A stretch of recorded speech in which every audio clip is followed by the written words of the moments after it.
Welcome to Your New Jersey. I'm Lisa Marie Falbo. Today, we'll meet Grow It Green Morristown and learn how they support the community by creating common ground and education gardens in urban areas. We'll also get tips on how to get your product from concept to market with Basking Ridge inventor and Shark Tank winner, Renee Heath. But first, Trinitas Regional Medical Center in Elizabeth is now part of RWJBarnabas Health, New Jersey's largest academic health system. Joining us now to talk about this exciting news is President and CEO of Trinitas, Gary Horan. Gary, thank you so much for joining me here today. It's my pleasure. Thank you for having me. Congratulations. I know this was a long time coming. What does this merger mean for the Trinitas community? Well, it means we're going to be able to expand our programs. We're going to be involved in quality initiatives that will benefit the community and our patients. We'll be able to have access to capital, which we did not have that kind of access before. And we will be with a partner who shares a very similar mission, vision, and values as Trinitas does. What is that mission? The mission is to take care of the community we serve, regardless of their ability to pay. It's part of the social determinants of health that RWJBarnabas has embraced over the years, and we very much will be part of that. And I think our community deserves that kind of focus. Absolutely, it does. Trinitas has so many services that I don't think the majority of the Garden State knows. Talk to us about those services. Well, we have a number of centers of excellence, and these are areas where we think we excel from the standpoint of having the facility, having the professional and technical staff, and where we put our resources. Some of the centers of excellence that we've identified over the years would be our oncology program, our behavioral health program, which is one of the largest in the state of New Jersey, and we happen to be in all 21 counties in our behavioral health programming. Our wound care center is outstanding. We have a 95+ percentage of healing of wounds, serious wounds. Our cardiology program has been long-standing in the state of New Jersey, and although we don't do cardiac surgery, we do elective angioplasty and emergency angioplasty. So that program has grown over the years. Our maternal and child's program has improved and grown over the years. We have a 20-bed renovated private room facility for women who are coming in to deliver babies. Our renal care, our renal dialysis program is superb. We have 4 outstanding outpatient programs throughout Union County. Our School of Nursing is one of the largest in the country and has been lauded as a center of excellence for nursing education. And that is, particularly now with nursing shortages, having that resource available to us is very, very important. We have a sleep disorders program, and we opened up, I think it was the first in the state, in a hotel. We opened up the sleep program in a hotel, which provides a nice setting and comfort for patients who go there. And our emergency services department has grown and has been renovated. We had a $19 million renovation and expansion program a couple of years ago, and that is a superb program. So that are some of the centers of excellence that we have. There are other programs that could also be considered centers of excellence, but those are the primary ones that we've identified. And those will continue with this merger, which is great news for Elizabeth and the greater community. Gary, you were a little humble, though, in describing the emergency department because its name is the Gary S. Horan Emergency Department. You have obviously been embedded in Trinitas culture for years. Why is it so important to you to be that pillar for the community? We have a very active emergency department. We have an outstanding staff. And I must tell you, I was very humbled and proud when they put my name on the emergency department. It's really quite an honor, and it's one of the highlights of my career. Trinitas relies on state funding. And I know with this merger, RWJBarnabas has pledged $280 million in capital improvements.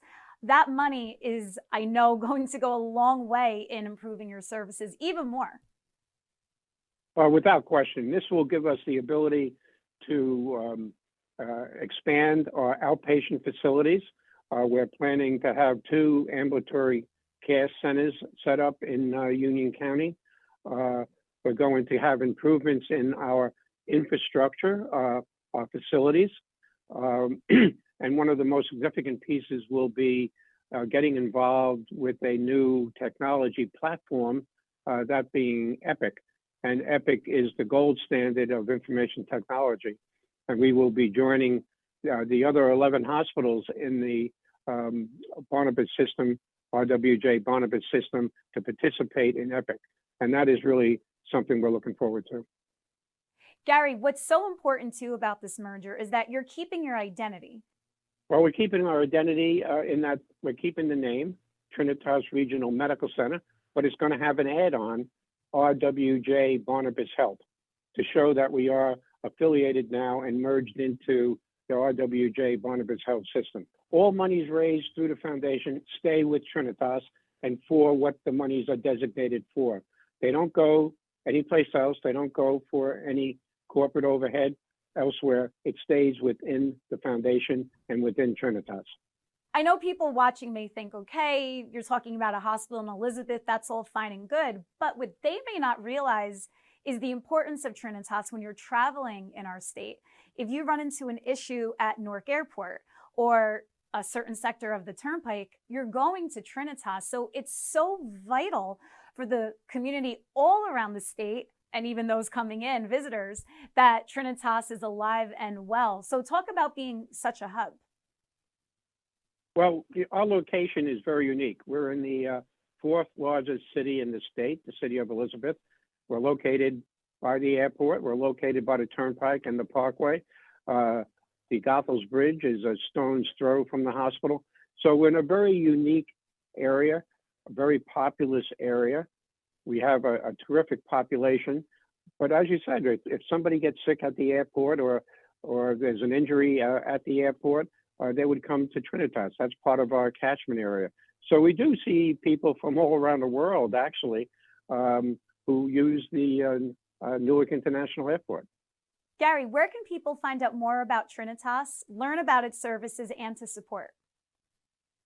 The best way of doing that is going on our website, rwjbh.org/Trinitas. Gary, thank you so much for taking the time here to talk to us about this exciting merger and all the amazing things going on at Trinitas. Well, thank you for listening. And if you ever need us, we're here for you. In the spring of 2009, 3 Morristown women had the vision to convert an abandoned lot into a garden. Today, their organization, Grow a Green Morristown, is a thought leader in the sustainability movement across northern New Jersey. Joining us now to talk about Grow a Green Morristown is its executive director, Lisa Alexander. Lisa, thank you so much for joining me here. It's my pleasure. Thank you very much for having me on. So since your inception, it's been quite a busy time. So tell us all about what's going on with Grow It Green. Well, Grow Green is involved with the community garden, and then we expanded to opening up an urban farm that's located on school district property. It's a unique urban farm in that it's an educational farm. It's 1 acre, and in this last year, we produced over 30,000 pounds of produce from there and donated over 11,000 pounds from there. We also manage a vintage greenhouse at St. Elizabeth University that we use to start all of our seedlings and to do some education programs for university students. And then we run the Winter Farmers Market, which is located in a new location this year at Common Station in Morris Township. Well, that's how I got to know about Grow It Green Morristown. Last year, I discovered your farmers market, which was at the Morris Museum. And Yes. it was the middle of winter. I was pregnant, so go figure that. But I loved every vendor. I mean, you just curated such a collection of people across New Jersey. And, to have that in the middle of winter is so unique and different. Yeah, we have over 40 vendors this year, and they are a family of vendors. They support each other, which is really great in the winter because it's a tough time to be outside, but they needed a place to sell for their own businesses, and customers needed a place to go that was safe to shop for food. Yeah, exactly. And I know you had such a commitment to safety there. Everybody was in masks, everyone was socially distant, but you attract hundreds. So sometimes it was a little hard to keep your distance. It was challenging. We tried to space people out, have them do a one-way loop around it and keep lines. We had a lot of space between vendors. So we kind of kept down the number of vendors that we had that year as well. Because we had lots of people tell us that the winter market was one of the only places where they were picking their own food.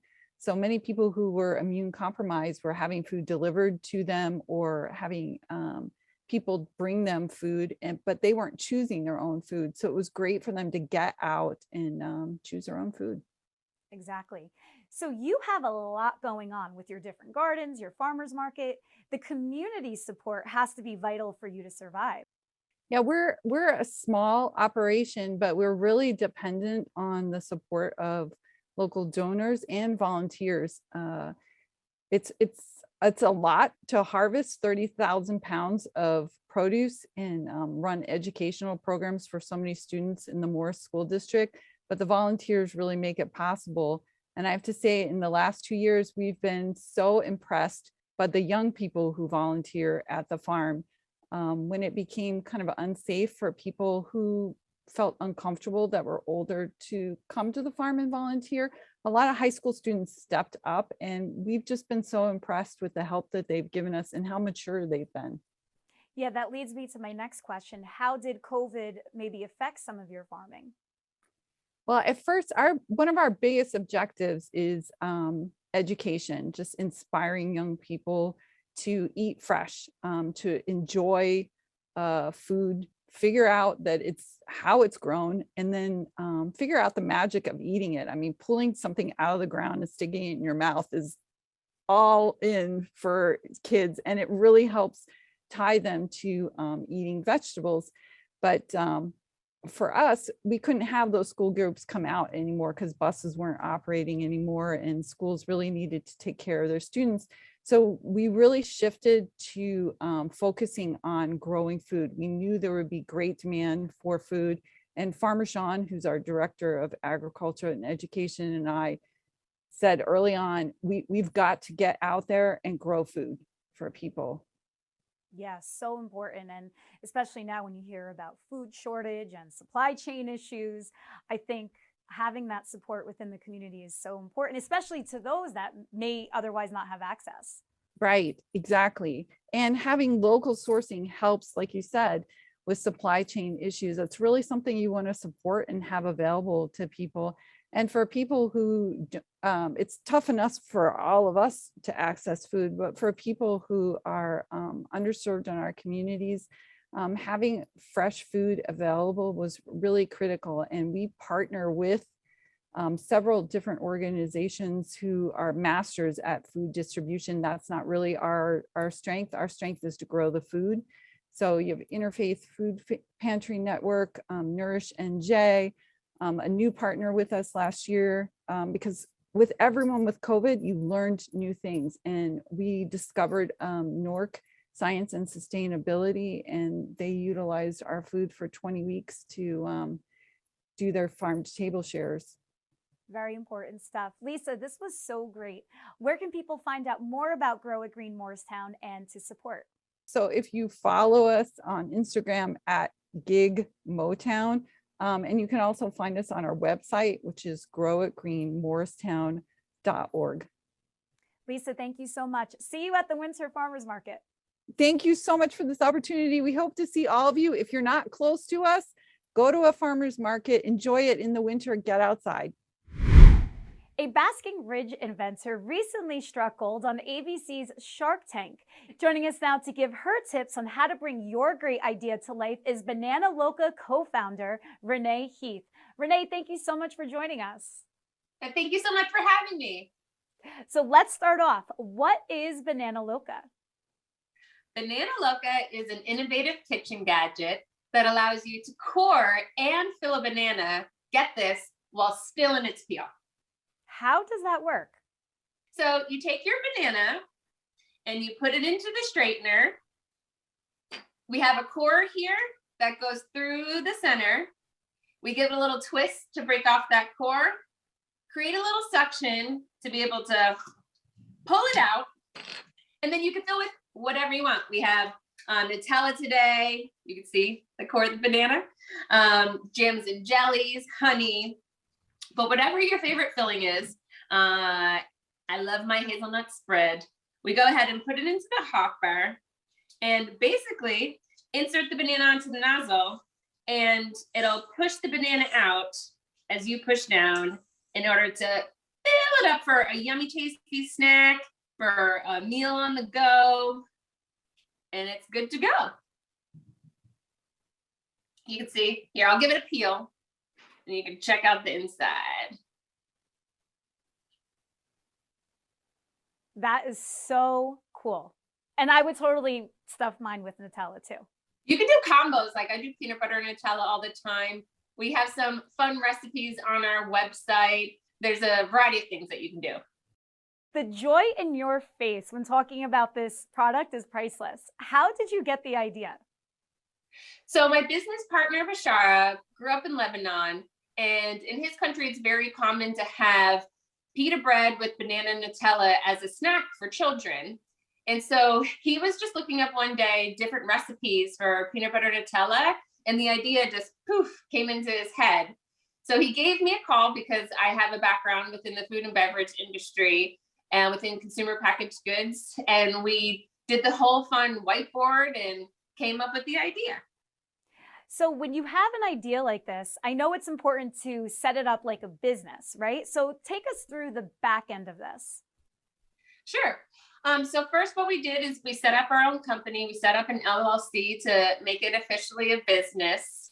We had to go through what's called the industrial design in order to actually create the product, because from a physics perspective, it is very hard to get viscous material like peanut butter Nutella through such a narrow nozzle. So there was definitely a lot of thought that went into the product, in which case we wanted to make sure we were protected from a business perspective. So we went down the patent route. So we have a design patent on this in order to protect ourselves. And then there's the whole, manufacturing of the product, which was a huge learning curve for us. I always say I feel like I got an MBA without actually going to school through the learning experience, because I had to learn about how factories actually work, like the molds in order to make the products, the different options for plastics, the different options for the type of metal. So it was really interesting. Also, we had looked at different options on where to manufacture, and we ended up partnering with a wonderful factory over in China. So that whole language and cultural difference has been really a great learning experience too.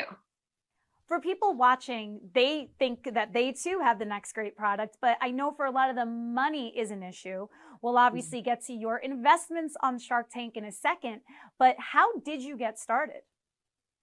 So we got started with our own money that we put into it, but we actually did a Kickstarter campaign where you crowdsource. So we had our 3D printed gadget, we put it up online, and we basically asked the Kickstarter community to help fund us. So they essentially pre-ordered the Banana Loca while it was still an idea and not in production yet, in order to help give us that cash injection in order to create the molds at our manufacturing plant.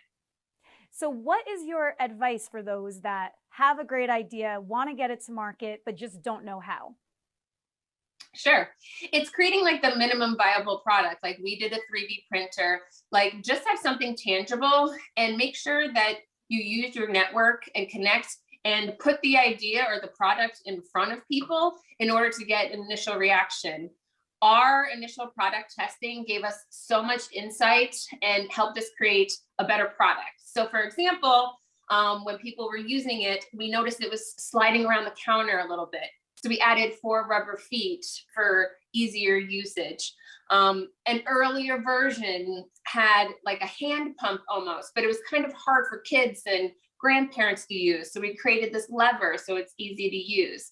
So use your network and make sure you do a lot of product testing to get feedback early. Very important. Thank you for sharing that knowledge. So now I want to know all about Shark Tank. It's the one show my husband and I like to watch together. How did it all come to be? So I've been a fan of Shark Tank forever, and we had our eye on some open casting calls. There was actually one at the Javits Center in New York City back in May of 2019. So we went with hundreds of other hopefuls at 4 a.m. to line up and gave our 60-second pitch when it was our chance. And we made quite an impression. At that point, we only had the prototype and we hadn't had any sales yet because we were just so early on in the process. So the producer said, to try to not get eaten alive on the show pre-revenue, get some sales under your belt and give us a ring. So we did just that. After that open casting call, that's when we did the Kickstarter. That's when we set up our own e-commerce website at bananaloca.com, as well as going on Amazon in order to get some good solid numbers under our belt before we rang up again to see if it made good sense for us to film the show. I also want to learn about the filming, being on set with all of those very accomplished people. Was that intimidating? It was, but it was also fun too. We actually felt like we were in the movies because we had our own outside trailer, hair and makeup artists. You get a golf cart to come pick you up to bring you into the studio. So we did have fun, but when those doors open, you bet the nerves absolutely kick in, and you get a little shaky, you get a little sweaty, because it is a big studio. You have all the lights and the cameras and then the sharks themselves. So we definitely were a little intimidated, but just tried to remember to have fun. In watching Shark Tank, in my opinion, the 2 toughest sharks to crack are the 2 that gave you investment, Mr. Wonderful especially, Yeah. and Mark Cuban. Was that so validating to you to not only get 2 investments, but to get their investments? Honestly, when Bashar and I had talked about which shark that we would want to partner with and why, because of their connections and their backgrounds, we actually only really thought about it from a single shark investment perspective. I guess our heads never really went to the possibility of 2 because it was just too good to be true. So when they said they wanted us to go in together, we were like 2 sharks instead of 1. We were just so excited. Oh my, I can't even imagine what a thrill that was. So your episode aired right before Christmas 2021. Yeah. Talk about the uptick in orders. Yeah, we actually didn't know what to expect. The producer said that sometimes people are trying to get last minute gifts in and it could create a really big spike, or people have already done their holiday shopping, right? It's the 17th of December, you're cutting a little close, or they're out at holiday parties or just getting the house ready, for the holidays. So it was really, it could be huge or it could be like a big blow. It ended up, it was like 10 times what we were expecting. And we're just inundated with orders, both on Amazon and in our website. It was crazy. I think we lived at the warehouse for the next week, working 11-hour shifts, just being getting the labels on, getting out the door, getting it in the post to try to get as many out in time for the holidays as possible. Well, it sounds like the Shark Tank effect is for real. It is very real, and it's beyond just the initial height after airing. It's really opened up a lot of doors for us. We have different food manufacturers reaching out, wanting to partner and do some fun things, especially with National Banana Day coming up in April.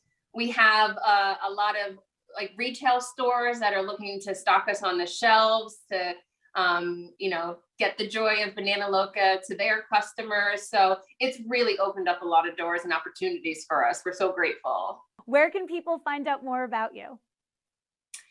Sure. So we would love for people to connect with us on social media at My Banana Loca. That's been a huge joy for me. I manage the channel, so I see the smiles on little kids' faces, the fun unboxings, the different recipes. Actually, it's really cool on Instagram and TikTok in particular. People have been posting alternate usages for it. So cucumbers filled with Cheese Whiz. There's cupcake and cake decorating and people feeling churros. So feel free to connect with us on social. There's also our website at bananaloca.com that has more about the product and more about us, and has an email there if you're looking to get in touch.